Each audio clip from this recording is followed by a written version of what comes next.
Hola, ¿qué tal? ¿Cómo están? Sean bienvenidos a este canal. Hoy vamos a comenzar con nuestro siguiente capítulo, así que quédense con nosotros. Viaje al centro de la Tierra, de Julio Verne, 1864. Capítulo 13. Ya era hora de que fuese de noche, pero en el paralelo 65 grados, la claridad diurna de las regiones polares no debía causarme asombro. En Islandia no se pone el sol durante los meses de junio y julio. La temperatura, no obstante, había descendido, sentía frío y sobre todo hambre. Bien, allá el Boeg, que abrió para recibirnos sus hospitalarias puertas. Era la mansión de un labriego, pero, por lo que a la hospitalidad se refiere, no le iba en saga a ningún palacio real. A nuestra llegada vino el dueño a tendernos la mano, y sin más ceremonias nos hizo señas para que le siguiésemos. Y le seguimos, en efecto, cada vez que acompañarle hubiera sido imposible. Un corredor largo, estrecho y oscuro daba acceso a esta cabaña, construida con maderas apenas labrados, y permitía llegar a todas sus habitaciones, que eran 4: la cocina, el taller de tejidos, la bastofa, alcoba de la familia y la destinada a los huéspedes, que era la mejor de todas. Mi tío, con cuya talla no se había contado al construir la cabaña, dio en 3 o 4 ocasiones con la cabeza contra las vigas del techo. Nos introdujeron en nuestra habitación, que era una especie de salón espacioso, de suelo terrizo, y que recibía la luz a través de una ventana, cuyos vidrios estaban hechos de membranas de carnero bien poco transparentes.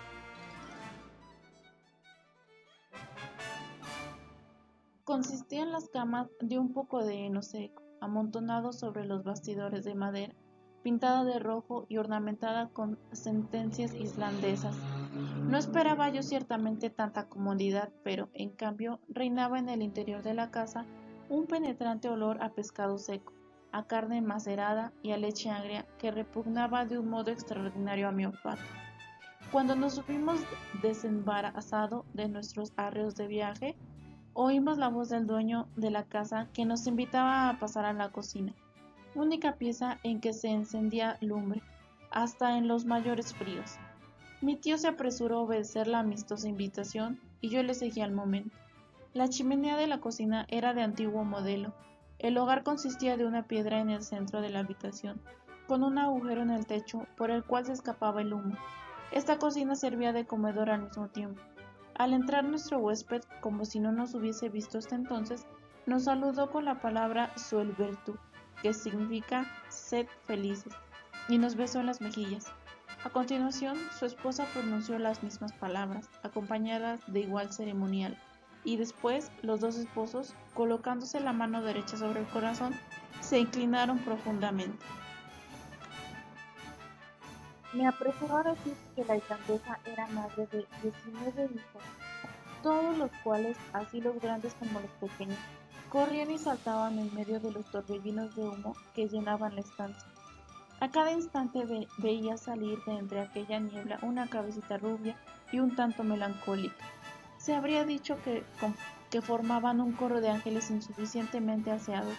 Mi tío y yo dispensamos una excelente acogida a aquella abundante parva, y al poco rato teníamos 3 o 4 de ellos sobre nuestras espaldas, otros tantos sobre nuestras rodillas y el resto entre nuestras piernas. Los que ya sabían hablar repetían Suelbertú en todos los tonos imaginables, y los que aún no habían aprendido, gritaban con todas sus fuerzas. El anuncio de la comida interrumpió este concierto. En este momento entró el cazador, que venía de tomar sus medidas para que los caballos comiesen, es decir, que los había económicamente soltado en el campo, donde los infelices animales tendrían que contentarse con pasar el escaso musgo de las rocas y algunas hojas bien poco nutritivas, lo cual no sería obstáculo para que, al día siguiente, viniesen voluntariamente a reanudar su mismo el trabajo de la víspera. Suelbertú, dijo Hans al entrar.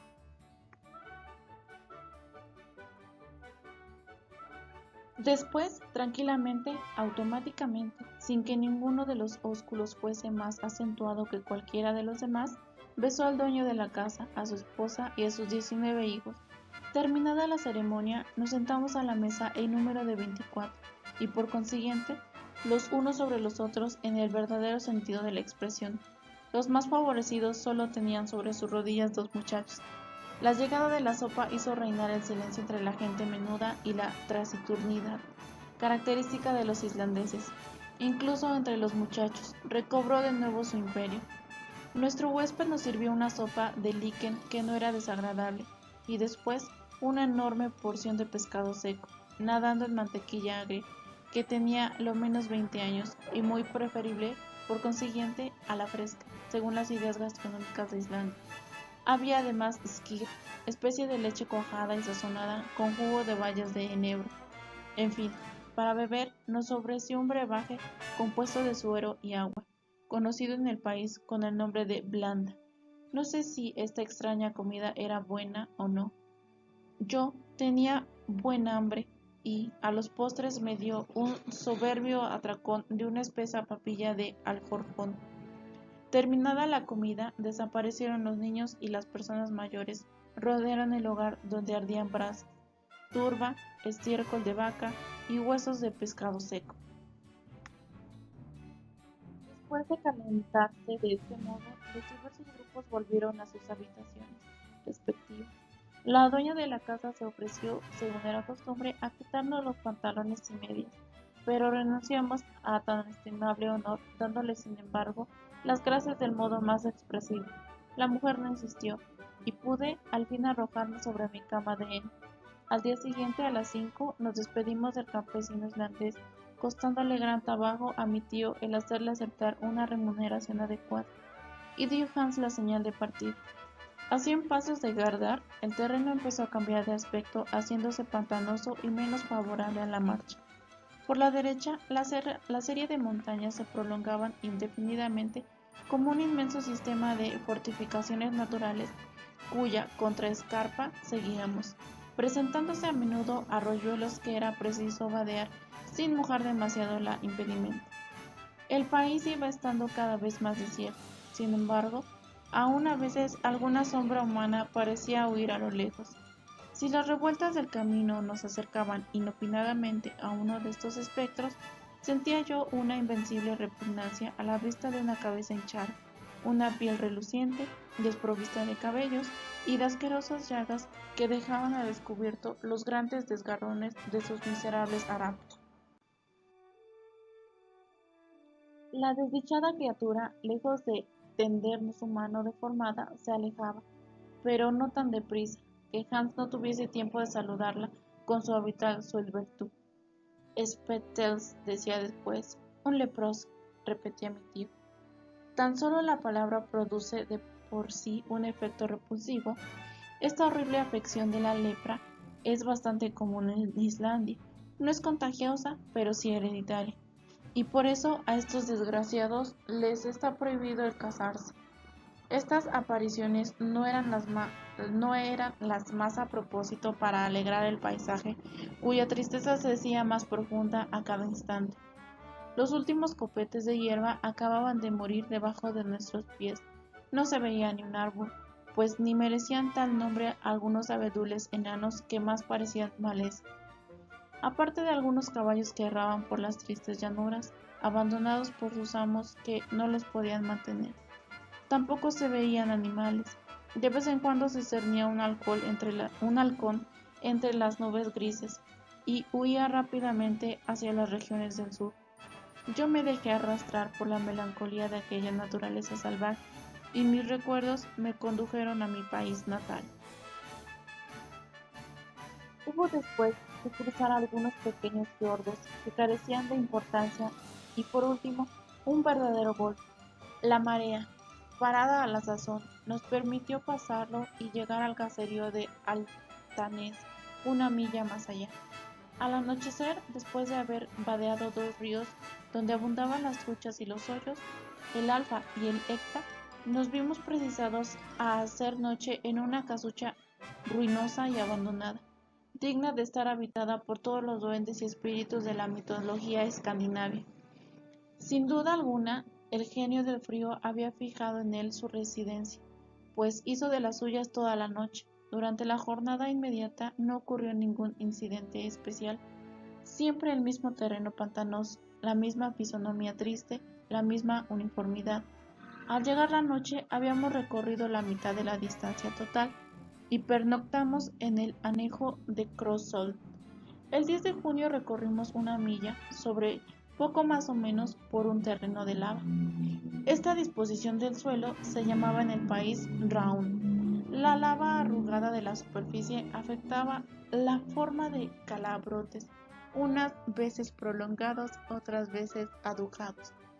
De las montañas vecinas descendían inmensas corrientes ya solidificadas de lava, procedentes de volcanes, actualmente apagados, pero cuya violencia pasada pregonaban estos vestigios. Esto no obstante, los humos de algunos manantiales calientes se elevaban de distancia en distancia. Nos faltaba el tiempo para observar estos fenómenos. Era necesario avanzar, y los cascos de nuestros caballos no tardaron en hundirse de nuevo en terrenos pantanosos, sembrados de pequeñas lagunas. Marchábamos a la sazón hacia el oeste, después de haber rodeado la gran bahía de Fax, y la doble cima blanca del Schneefeld se erguía entre las nubes a menos de 5 millas. Los caballos marchaban bien, sin que les detuvieran las dificultades del suelo. Yo empezaba a sentirme fatigado, mas mi tío permanecía firme y derecho como el primer día, inspirándome una sincera admiración, lo mismo que el cazador, que consideraba aquella expedición como un sencillo paseo. El sábado 20 de junio, a las 6 de la tarde, llegamos a Buitir, aldea situada a la orilla del mar, y el guía reclamó el salario convenido. Mi tío le pagó en el acto.